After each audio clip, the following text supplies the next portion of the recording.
I know for me, if I wanted $1 billion or something like that, I couldn't do that. That wouldn't be a way for me. You see what I'm saying? I couldn't do it. I'd probably kill myself. You know what I mean? I just couldn't live with myself like that. I certainly couldn't look my son in the eye. You know what I mean? But that's me. And maybe that's me, PTS. Maybe I'm fucked up. Maybe that's my conscience, whatever the fuck that is. But do you see what I'm saying? I don't know. I haven't quite had that confront of truth or evil, depending on what you want. But I don't know what the fuck anybody wants out of it. Well, who's like all this money is a big thing. Where does it go? We see recently there was a video released of Tom Cruise's birthday aboard the Free Winds, and I understand that there was 6 figures spent on the birthday party for Tom, and that's parishioners' money going to keep Tom Cruise happy. Well, they figure that's worth it. According to him, he brings in just him being Tom Cruise.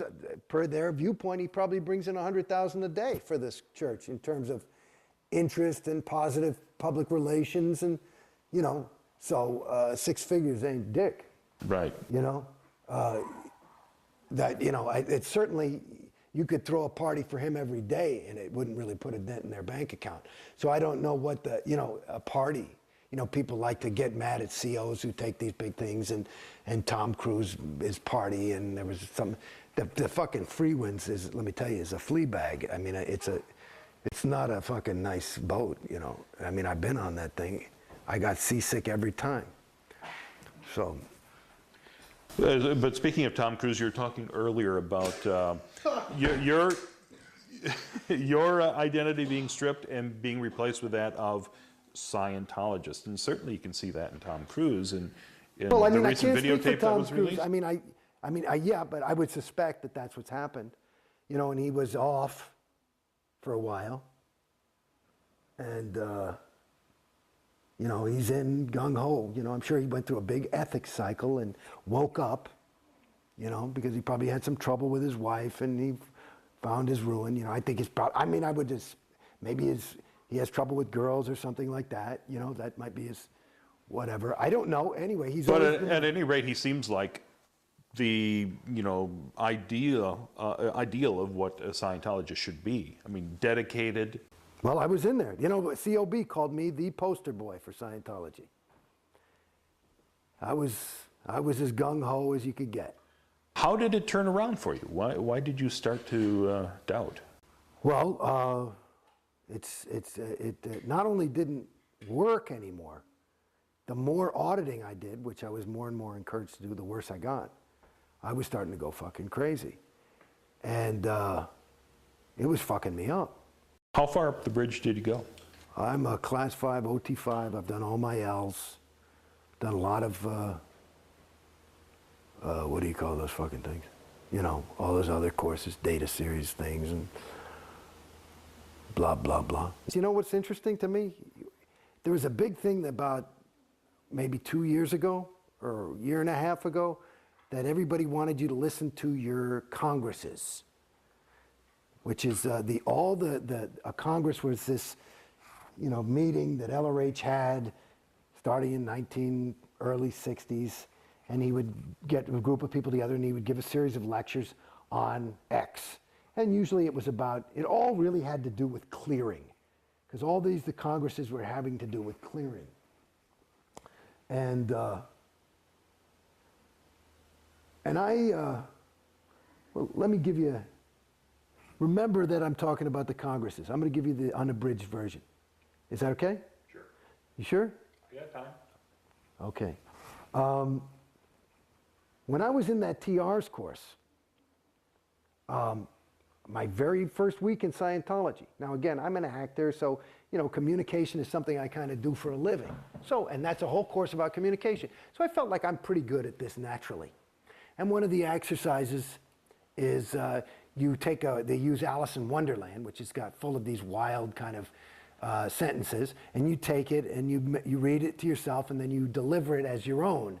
That's a TR1. TR2 is properly acknowledge somebody. So they say off with your head, and you say thank you to make sure they know it and end it, and there's all these other things. Now, here I was doing this TR, it happened to be TR2, and somebody said, off with your head, and I said, my God, and they flunked me. And I said, why? And they said, you know, because you're showing, you know, it's supposed to be just thank you, good, whatever. I said, no, read the fucking thing. It says appropriate acknowledgement.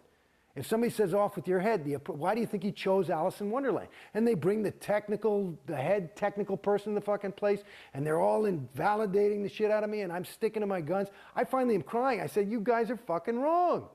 Who the fuck talks like that? Thank you. I got it. Okay. Good. Wow. That would be way too much. Wow. Okay? I totally duplicate that. This is the way you're supposed to talk.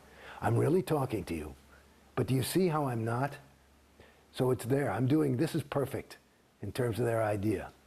All right, I got it. Okay, so that was good TRs, wasn't excellent. Excellent TRs is more like this. You know, you're really conversational, but I'm not moving, and I'm really looking at you, and I'm ready for everything. And I don't blink, and I'm not really, your eyes stink. Okay? So it's that kind of fucking deal. Some gum wore Sue up. Anyway, that's just a private joke. Okay.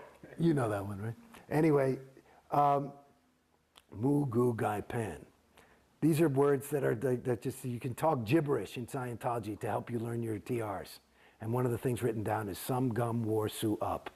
That's not a sentence. That's like written like Chinese, S-U-M. Anyway, so at any rate, so I'm in there and I'm fucking crying and shit and like blah, blah, blah. So finally I stop and I toe the line and I'm like, thank you, okay, good, you know? And then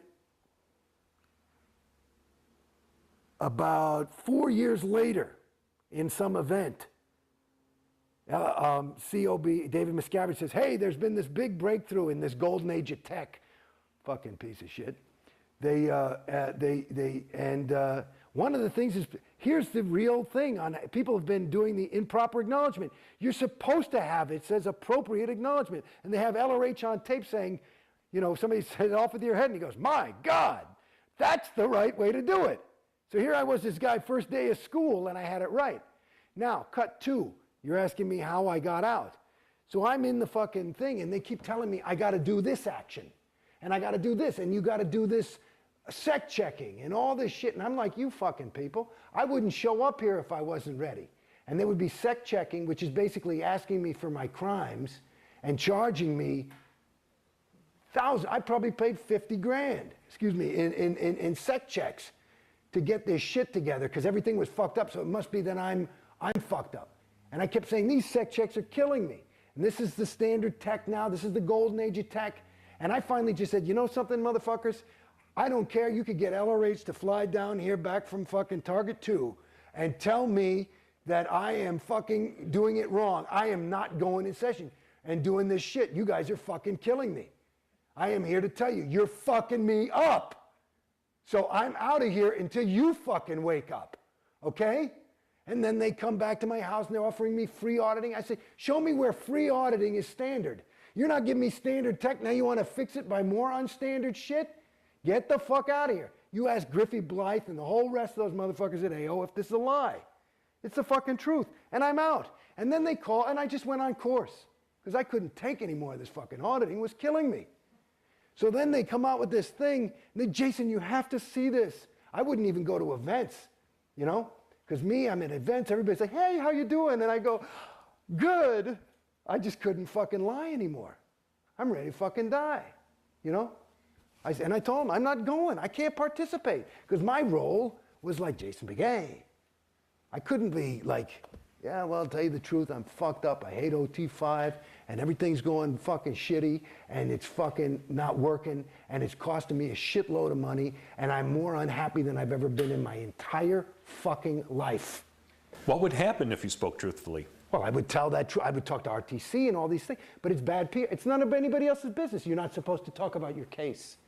So this is going on, honey, this is going on for, I was in Scientology maybe 10, 11 years. The last 8 years. Like that, okay? And I'm paying fucking money. Maybe I paid $1 million fucking dollars. I don't know. I don't even keep track. I just said, what the, okay, here's another fucking thing.